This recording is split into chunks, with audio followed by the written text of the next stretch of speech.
Alright, and welcome to the block. As you should know by now, I'm your host, Kyle Johnston. Hope you enjoyed your weekend. It is Monday, September 14th, which means football, the NFL, first weekend in the books. And what can you say? The NFL is the NFL. The never figured out league. Always coming out with stuff. Always news. Always hot topics. Always talking points. I'm going to get to a little NFL talk later on.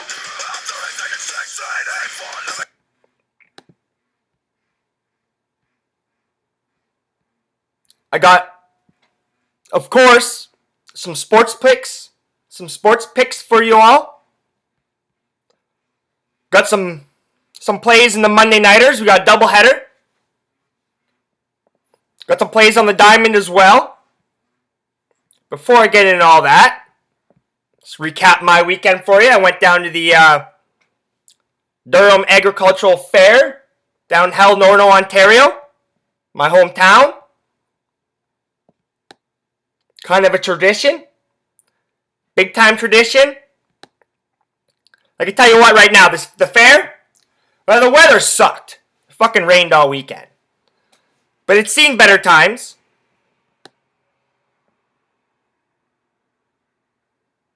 It's definitely seen better days.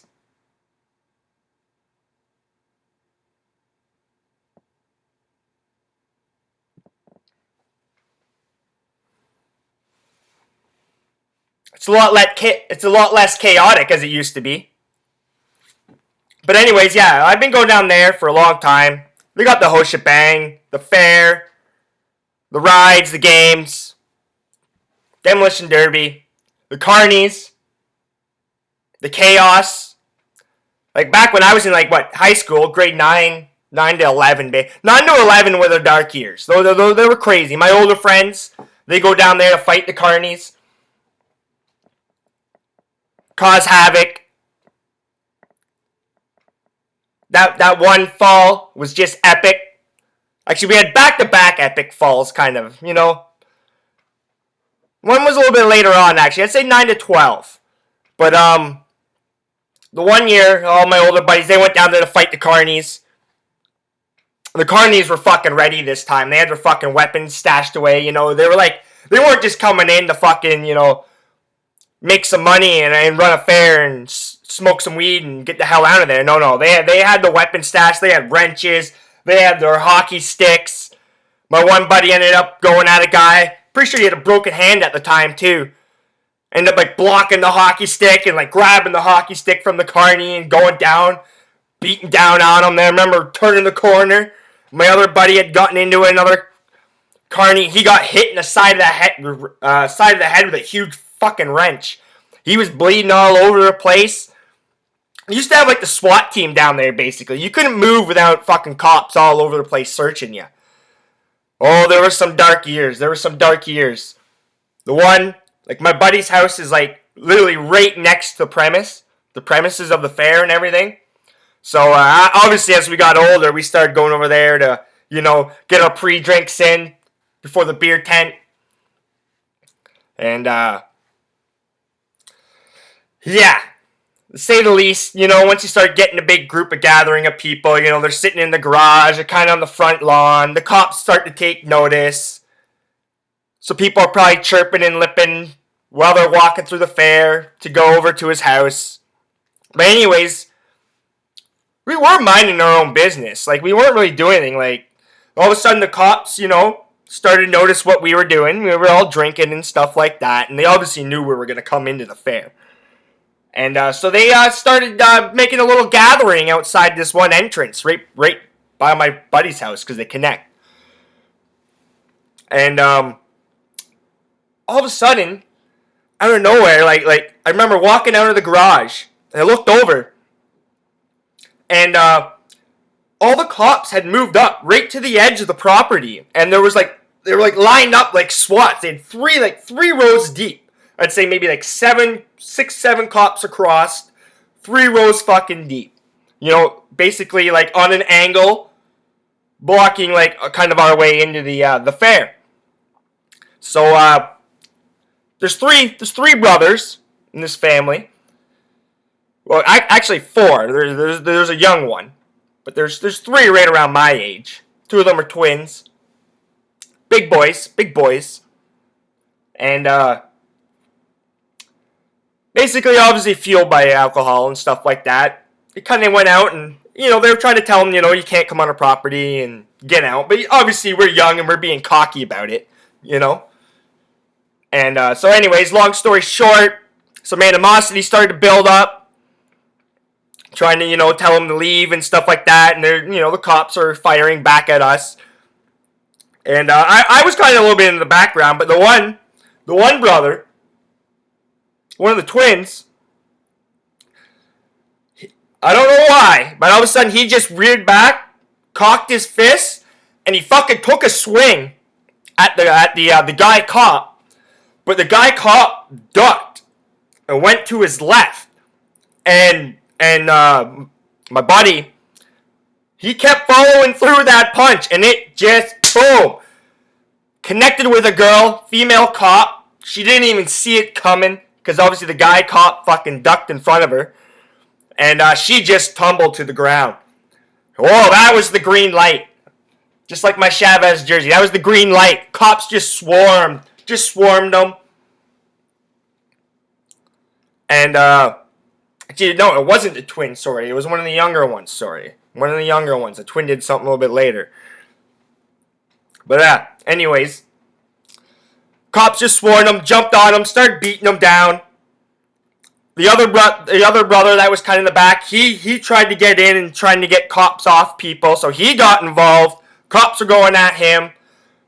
The parents saw what was going down. They came flying out. The dad, he was pretty subdued. Like, these are, they're principals and stuff like that, the parents and stuff. The dad, he was pissed, but he was pretty calm about it. The mom was freaking out. But one of the cops, for some strange reason, decided to take the mom out and tackled the mom to the ground. But she's got a chronic back problem, so she started screaming. And then the youngest twin, one of the twins, sorry. Then he came out of the house. It was sitting. I remember looking up and saw him standing on the steps. His 2 brothers are involved. His mom is on the ground as well. His dad's trying to calm everything down. He just said, fuck it. He jumps off his steps. He runs and he does a flying fucking body press, WWE style, into the pile of cops and his brothers and shit. It was just fucking wild. But that's just a couple stories from the fair. It's a lot calmer these days. We just go there, listen to some music at the beer tent, and chill out. Not no more Bowmanville Newcastle rivalries. That's all for the young guys now. And I think even the younger crowd's a lot more subdued than our age. our age was. We did a lot of destruction, put it that way. But the fair was good. I went there basically to watch my buddy in the demolition derby. Had his car there. I was filming it, doing some documenting, and doing some reporter packages, and got everything. He went through inspection, and then when he got called for the heat, there was just so much fucking rain. It was just raining like crazy. His car wouldn't start. His electronics were just shorting out, putting on the security lock on him and shit. It was just bullshit. The rain was crazy. I'll try to get some video on. I got some footage there of the actual demolition derby, but most of my stuff, like, what was I gonna do about it? It's like, fuck. But anyways, enough of my weekend. We'll get into some NFL talk, and I'll lead that to my sports picks. A little segue in because it was a busy day in the NFL. I'll start with my team, Tennessee Titans. Titans fans are pretty pumped right now, so I played a little bit of Slipknot to get it in. I'm excited. My energy is flowing. I'm looking forward to the next game. It's a big win for the Titans on the road. Obviously, if you're not aware, it was the top 2 picks in this year's draft going head-to-head. Jameis Winston was the number 1 overall pick for the Buccaneers. Marcus Mariota was the number 2 overall pick for the Tennessee Titans. And safe to say, I was glad I was picking number 2 overall. Mariota went off. 4 touchdowns, no interceptions, only 3 incompletions. First quarterback since Frank Tarkenton to throw for 4 touchdowns and no interceptions in his first game. Tarkenton did that for the Minnesota Vikings. Well, I don't even think they were the Vikings back, but he did it for Minnesota back in 1961 against the Bears. So, good on you, Mariota. There's a lot of question marks going into this game, but his accuracy is what sets this kid apart. He's deadly accurate. He's smart, calm, and composed. We do have a pretty good offensive line in front of him that should give him some protection, which is good. He showed off his arm, especially on that first strike to Kendall Wright, 52-yard touchdown. Kendall Wright did do a lot of running, but that was nice. That was a strong throw. Had to think quick. He used a lot of his options. Shanky, Douglas, Walker, they all got action on the passing game. It was dazzling. It was a dazzling. It was like he was back at Oregon. It's like he had never left Oregon. He just moved Oregon to Tennessee. His game plan was excellent. Dick LeBeau, he was also 10-2? The new defensive coordinator for the Titans. He was 10-2 going in this game against rookie quarterbacks on opening day. So that's not bad. It's not bad. Our defense definitely stepped up. We pressed, the Tennessee defense pressed Winston a lot. Pressed him into a lot of mistakes. Didn't really let him use his feet too much. So that was good.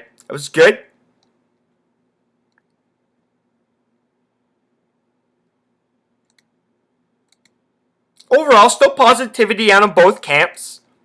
Obviously, the Titans are pretty pumped. Tampa Bay still saying they made the right pick. They just said they got outplayed today, which is, it's true. Winston's going to be alright. Winston's going to be fine. He's going to be kind of a poor man's Cam Newton. That's exactly what he's going to be. Just want to get a couple quotes here.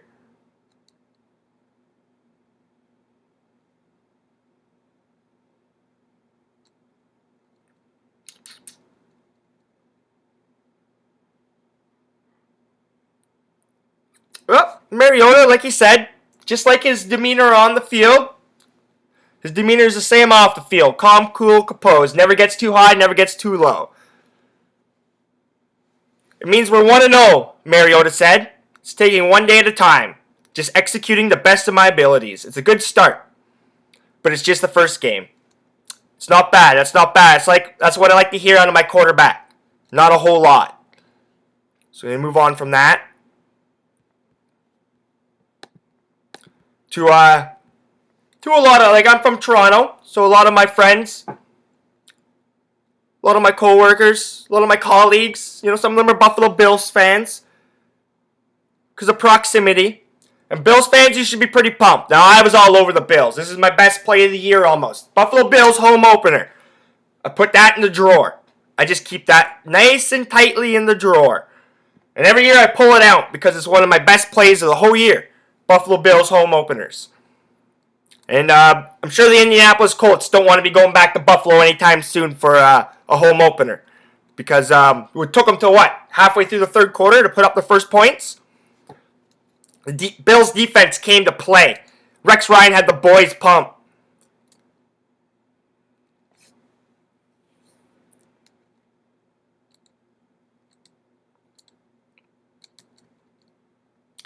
Bills were even missing Marcel Darius, who they just freshly signed to a contract, who I was making fun of a little bit not too long ago because $96 million. It was all about guaranteed money. He got guaranteed $65 million. He was probably getting, what, 30 to 35 guaranteed on some of those other contracts. It's all about the guaranteed money.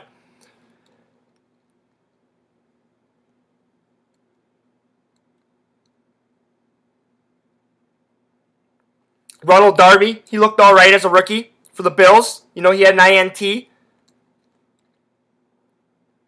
Bills secondary definitely shut down T.Y. Hilton and Andre Johnston. Definitely shut them down. Because they could play man-to-man so well, it allowed the Bills front seven just to attack Andrew Luck. He was running all over the place for his life.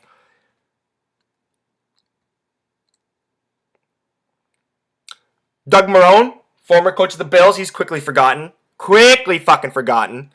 And the decision by new coach Rex Ryan to start Tyrod Taylor looks pretty damn good right now. Didn't do anything spectacular, but he was safe. 14 to 19, 195 yards. Not bad. 41 yards on 9 carries. Percy Harvin, another new signing. He had a big day. Reeled in a 51-yard touchdown pass as well. If he can stay healthy, the Bills got a lot of weapons. A lot of weapons. Sammy Watkins didn't even really impact this game at all. And the Bills basically manhandled the Colts. So I like that. Like Andre Johnson, Bills held him to fucking just 24 yards. Frank Gore, invisible. 31 yards on 8 carries. Bills are going to be a nasty, nasty defense.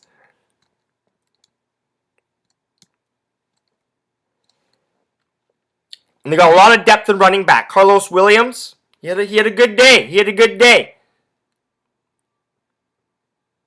Overall, Bills running backs combined for 147 yards. So Bills fans should be ecstatic right now. Seattle Seahawks fans, they're fucking putting their head in their hands and saying, what the fuck do we do? What do we do?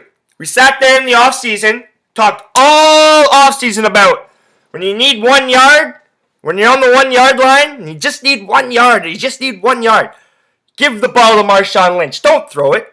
Not like we fucking did in the Super Bowl and blew it. That's all we heard. Oh, we would have won the Super Bowl if we just ran it. Well, it's funny how history seems like to repeat itself every now and then. Because the Seahawks, Rams, a late touchdown by the Rams took the game into overtime.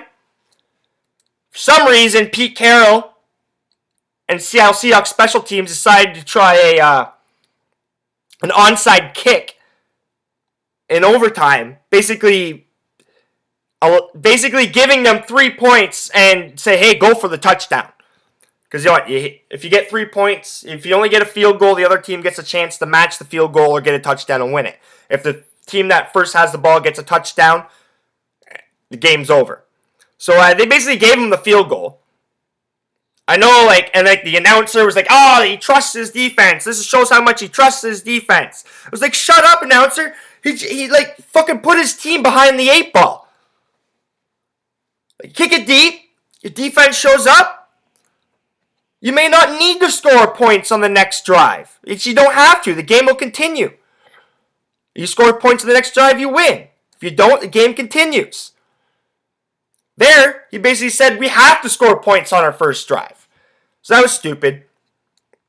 It was an exciting game, overall. I do believe Russell Wilson is now 1-3 against the St. Louis Rams in his career. This might be the year of the St. Louis Rams, coached by Jeff Fisher. Got a big soft spot for Jeff Fisher, former Tennessee Titans coach for 13, 14 years. Obviously, Seattle's out without Cam Chancellor, which they've allowed way more touchdowns when Cam Chancellor is not on the field than when he is. So they got to figure that situation out. And out of all this, Seattle may be pissed off right now, but Cam Chancellor's smiling. Cam Chancellor's smiling. He's saying, "Hey, agent, go ring up Seattle GM again. This is the I think my price tag just went up just a little bit more." He's obviously looking for a new contract.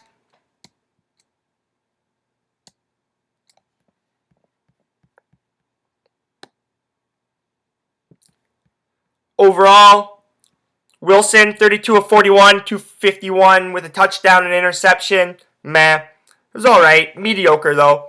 Nick Foles, mediocre as well, but he didn't turn the ball over. 18-27, 297, 1 TD, no interceptions. It's exactly what Jeff Fisher will like. Don't turn that ball over, and he's your guy.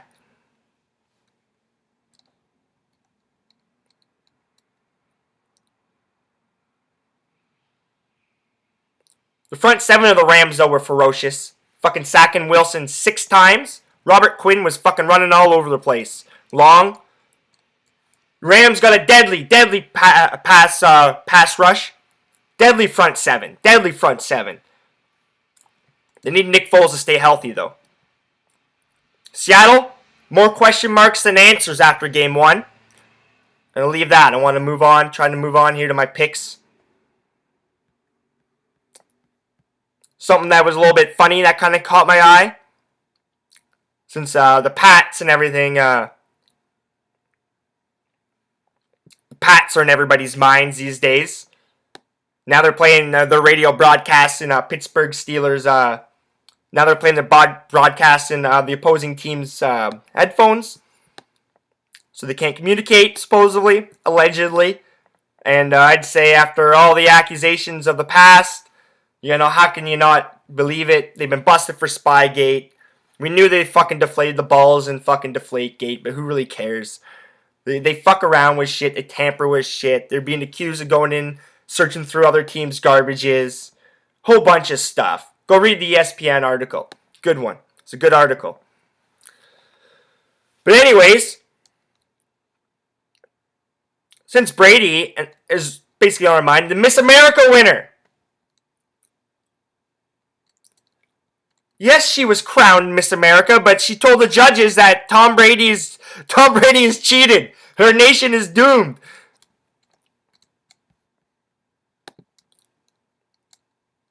Betty Cantrell is her name. She's the newest Miss America. She believes that Tom Brady deflated those footballs.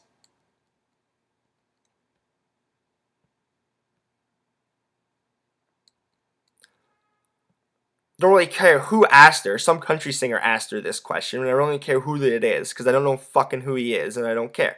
But anyways, Miss Georgia at the time, this is who she was, Cantrell, if she believed that Brady cheated. They're asking Miss America if they think that Tom Brady's a cheater. Like, that is, first and foremost, what the fuck are you doing being invited to a panel if you're going to come up with questions like that? My professors would laugh at me if I came to them saying with questions like that. If I had to put together, a pre-interview or something like that for a Miss America. That's hilarious. Here's Cantrell's full answer. That's a really good question. I'm not sure. I think it'd have to be there to see the ball and feel it and make sure it was deflated or not deflated. But if there is question there, then yes, I think he cheated. If there's any question to be had, I think he definitely cheated, and he should have been suspended for that. That's not fair. Well, that's highly intelligent. That's a fucking highly intelligent fucking answer. Like, fuck.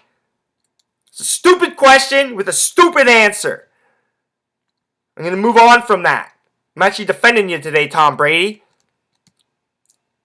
You even got Miss America's talking about you. Fuck. PR guys are probably smiling now. Everybody knows you. Everybody's talking. He's smiling with dollar signs in his eyes. But I'm sure I'm just like many of you guys. and girls. And we got our fantasy football teams all lined up, all ready to go. So let's get in the habit on Monday. Let's go over a couple of the fantasy, the top performers. Tom Brady. Can't get rid of this guy. Fucking can't get rid of this guy. He had a big day, along with his fellow teammate, Rob Gronkowski. I was fucking ripping a guy in my league for taking Gronkowski first over in the first round, too. 94 yards later and 3 touchdowns. Shut the fuck up, Kyle. It's funny to see Carson Palmer up there. Austin Seferian-Jenkins, tight end for the Tampa Bay Buccaneers. He's probably available in a lot of people's leagues, tight end. Matt Forte. I got a bet with a buddy of mine when I worked at GM all summer. I bet him that DeMarco Murray would have a better fantasy season than Matt Forte. Well, got big shoes to fill fucking tonight, Murray. Big shoes to fucking fill tonight. Fucking Forte, he went off. 141 yards on the ground, touchdown. 22 fantasy points. Anything else kind of... Yeah. Tony Brown. Ben Shanky, running back for the Titans. People got a... if they started him, they sure got some good value out of him. He probably went late in a lot of people's drafts. Tony Romo. I didn't even mention the Dallas Cowboys. The NFL's the NFL. Last minute drive to beat the New York Giants. Beautiful. Cash me a teaser. I had the Cowboys in the over. So it was beautiful. It was nice to be on the right side of that. Way to go, Romo. You know, I don't like you very much, Romo, but you got the job done. You just can't do it in the playoffs for some reason. Just can't do it in the playoffs. Marcus Mariota up there for fantasy performers. He's not going to continue this run. He won't continue it, no. But for us Titans fans, we haven't had a lot to cheer about. So that's nice. That's very nice. But, all right. Just going to get to some of my plays.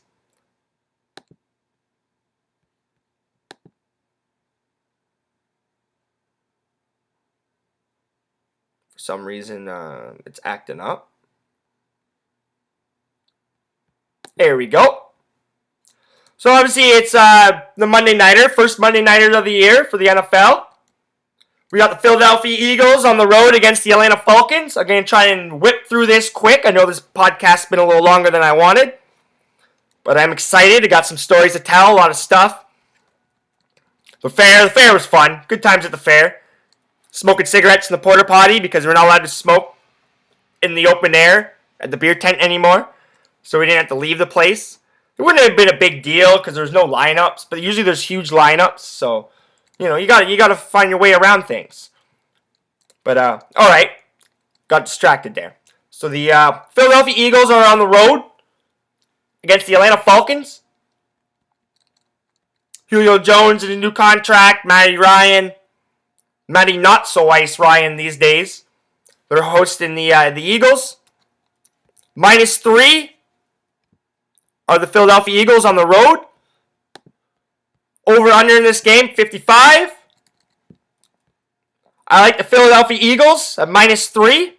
Had a good preseason, quality preseason. Think Bradford stays healthy. He's poised for a big season. He's got a lot of weapons around him. He's got a lot of good wide receivers. Murray in the back. I think they're going to run. They're going to run the ball a lot. Chip Kelly loves to run it. Chip Kelly's run the ball the most in the last 2 seasons in the NFL. He likes to run the ball. Philly's 8-3 straight up in their last 11 when playing Atlanta. 10-3-1 ATS. That's against the spread in their last 14 when playing Atlanta. Atlanta's 2-5 ATS in their last 7 when they're playing at home against Philly. So I like that. Atlanta's 1-5 straight up in their last 6 at home. I think, so I'm liking these. Roddy White, he's a little banged up. He's probable. They should have their aerial attack. I'm not quite sure how the running attack's gonna fare. Like, Philly doesn't have the biggest of front 7. They don't have the biggest. They're probably their strengths probably in the defensive backs, led by Malcolm Jenkins. But if they can get any pressure on Matty Ice, their DBs should be able to take advantage and maybe get some INTs. Maybe a pick 6 here or there. But I think they will get some pressure on Matt Ryan. I don't like the offensive line at all for Atlanta. I don't think the running back's going to be much of an impact either. Could be a shootout. I don't even want to touch the total. So I'm going to take Philadelphia Eagles -3 on the road against the Atlanta Falcons. The late night action in the doubleheader. Minnesota Vikings are on the road against the San Francisco 49ers. 49ers, what a turbulent offseason they had. As a 49er would say, our offseason fucking sucked. People retiring, people leaving, accusations this, people committing crimes and getting kicked off the team. Olin Smith can't stay out of trouble. He just signed with the Oakland Raiders, I do believe. But they got a crazy fan base. They got a brand new stadium. It's a home opener. Vikings are traveling to the West Coast. I bet all the West Coast teams this week, they all came through, except for the Oakland Raiders, because they're the fucking Oakland Raiders. San Diego was one of my biggest bets, my best bets of the weekend on the money line, and they just pulled through the last minute touchdown by Phillip Rivers. But anyways, so you're getting to where I'm leaning at here. So I like the 49ers. They're +2. Underdogs at home. That line is going back and forth. I saw them at +1.5 probably about an hour ago. Over-under in this game is 42. I think it's going to go under. So it's going to be a close game, which I like. If I'm going to take the dog, I want a close game. I don't want a shootout. So basically, I'm going to take them on the money line. The money line's +110 for the San Francisco 49ers. -130 for the Vikings. So I don't have to worry about the point spread. So I'm going to take the San Francisco 49ers at home +110. Minnesota does have AP back in the lineup. Teddy Bridgewater is getting better. I do believe that they're going to be an alright team this year. They're going to be fighting for a wild card spot. But I don't like their spot here. I don't like their spot. I think they're 1-8 straight up in the last 6. Where are they here? 1-8 straight up in the last 9 on the road against San Francisco are the Minnesota Vikings, and they're 2-6-1 against the spread in their last 9 on the road against the against the 49ers. 49ers 14-7 straight up in their last 21 home games. And the under, I think the under looks like it's going to cash. I'd be leaning to the under. But we'll make our way to the diamond. We'll get off the gridiron here. We'll make our way to the diamond. As soon as I made my way to the diamond, obviously, if you watch some of my other podcasts, Kevin Gosman's on the mound. You know what I like when Kevin Gosman's on the mound? Overs! Over the total. Baltimore's -130 favorites in this game. They're hosting the Boston Red Sox, +110. Red Sox, I think they have the best batting average since the All-Star break. So the bats are hitting. Mookie Betts, he's on fire.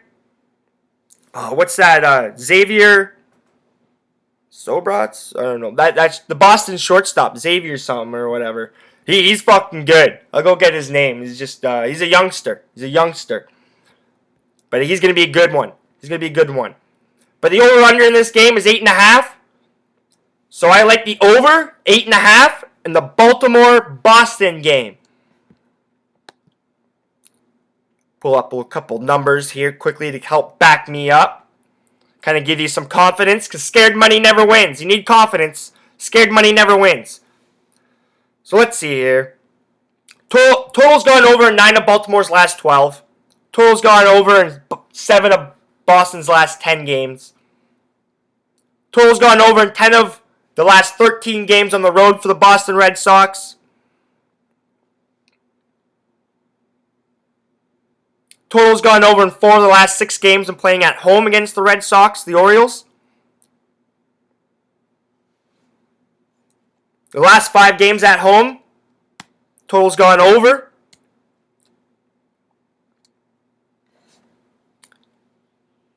Eduardo Rodriguez, starting pitcher for the Boston Red Sox, got lit up by the Orioles in his last start. 6 earned runs over 3 2/3 innings. Kevin Gausman, he's struggled. He hasn't been bad. He hasn't been good. He's just been very inconsistent against the Boston Red Sox. He's got a few starts under his belt against them. The Red Sox are going to know what he's made of. 1-6 record. So I like the over in that game. Over 8.5. As I move down the board, keep looking. Another thing popped out to me. Kansas City Royals plus 125. On the road. In Cleveland. When are the Royals going to start getting some love? When are the Royals, the Royals with cheese, going to start getting some love here? Edinson Volquez is on the mound for the Kansas City Royals, bringing his 13-5, 3.64 ERA record into this game. Carlos Carrasco takes the mound for the Cleveland Indians. He's got a good record overall, but his last three starts, he struggled. He only lasted 2 1/3 in his last outing.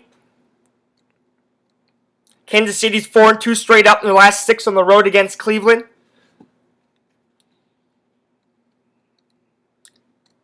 Would be leaning to the over in this game as well. So I'd like to see some runs on the road. Edinson Volquez hasn't allowed more than 3 runs in his 2 starts against Cleveland this year. I like it. Carrasco, he's got a good record overall against the Kansas City Royals. He's got a good record overall, but he's pitched against them a lot. So Kansas City's seen him. And their bats are waking up, so to speak, in Kansas City. It's at plus 125. There's just too much value not to take the Kansas City Royals. So I like the Kansas City Royals on the road to beat the Cleveland Indians. Final play of the day. Well, I wouldn't say that actually, but I like the under 8. We got a pitcher's duel going down in Texas. Texas Rangers with Cole Hamels on the mound are playing the Houston Astros, Scott Kazmir. Not only do we have a pitcher's duel in this game, but we have a race. The Rangers have caught. They haven't surpassed them yet, but they've caught the Houston Astros in the AL West. Game and a half back, I do believe. So now we got a fight in the AL West. Toronto Blue Jays fans will be keeping an eye on that because if you guys win the AL East, you will be playing the AL West. I don't think you're going to catch the Kansas City Royals with the best record in the AL.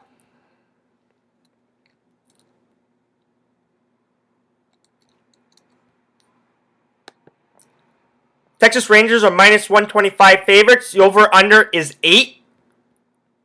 I like the under 8 in this game. Both teams have kind of struggled against left-handed pitching. Just about a 500 record. Both pitchers are lefties. It's gone under in 12 of Houston's last 17 when playing Texas, including 7 of the last 9 games on the road. The total has gone under for the Houston Astros against Texas. It's gone under in 6 of Texas's last 7 games at home. So I like the under. The under's popping up. I like the under.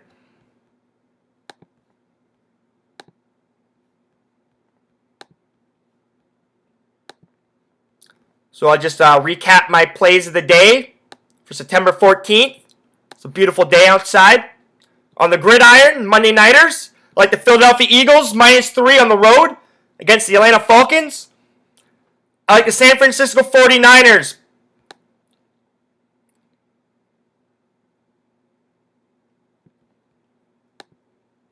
Plus 105 on the money line, hosting the Minnesota Vikings. On the diamond, a little bit of baseball action. I like the over in the Baltimore Orioles Boston Red Sox game. I think there's some value with the Kansas City Royals at plus 125 on the road against the Cleveland Indians. I like the under 8 in the Houston Astros Texas Rangers game.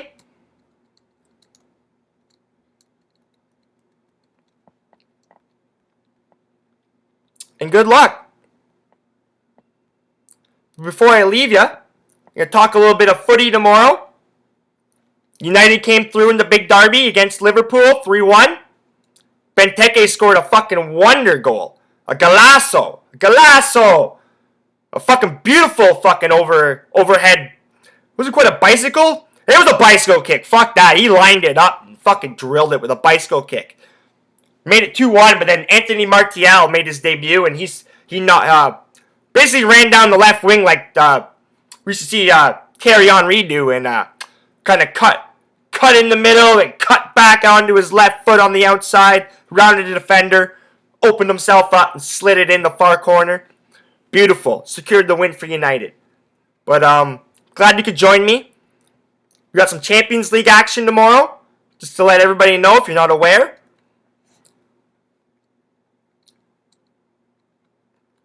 PSV hosts Manchester United. There's a big one going down in Manchester. On the blue side, Manchester City, they host Juventus. Galatasaray and Atletico Madrid clash. Last year's Europa League winners, Seville, they host Mönchengladbach. Real Madrid's in action. They're hosting Shakhtar Donetsk of the Ukraine. So there's some good matches. So I'm going to go over that tomorrow.